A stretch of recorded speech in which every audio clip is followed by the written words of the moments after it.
बिस्मिल्लाहिर्रहमानिर्रहीम। आपको एक इंतहाई अहम न्यूज़ बताते चलाएं कि चेयरमैन पीटीआई गिरफ्तार हो चुके हैं। जी हां, लाहौर तोशाखाना केस में चेयरमैन पीटीआई को गिरफ्तार कर लिया गया है। ज़राए के मुताबिक चेयरमैन पीटीआई को ज़मान पार्क लाहौर की रिहाइशगाह से गिरफ्तार किया गया। ज़राए का कहना है कि गिरफ्तारी के बाद इमरान खान को नामालूम मकाम पर मुंतकिल कर दिया गया है। ज़राए ने बताया कि इमरान खान को पुलिस लाहौर से इस्लामाबाद लेके जाएगी। उनका कहना है कि चेयरमैन पीटीआई को इस्लामाबाद लेके जाने से पहले कोट लखपत जेल मुंतकिल करने का इम्कान है। पुलिस की जानिब से मुख्तलिफ नाकों पर इजाफी नफरी तैनात कर दी गई है। ज़राए ने मज़ीद बताया कि पुलिस ने शहर में सरगर्म पीटीआई कारकुनान की फहरिस्तें तैयार कर ली हैं।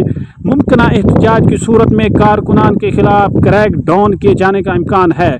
जी हाँ, याद रहे कि सेशन जज इस्लामाबाद हमायूं दिलावर ने तोशाखाना केस में इमरान खान को 3 साल की सज़ा और 1 लाख जुर्माने की सज़ा सुना दी है।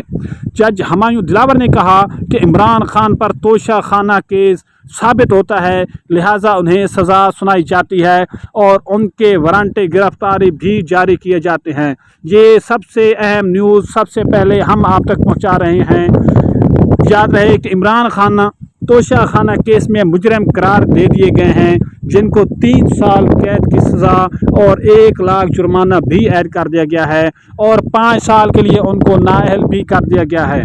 जी हाँ, इमरान खान को पार्टी ओहदे से हटाने की कार्रवाई शुरू। इलेक्शन कमीशन कौमी असम्बली के निशस्त से भी इमरान खान को फारिग कर दिया गया है। एक बार मज़ीद आपको बताते चलें कि चेयरमैन पीटीआई को 3 साल की सज़ा और 1 लाख जुर्माने के साथ 5 साल के लिए नाअहल करार दिया गया है।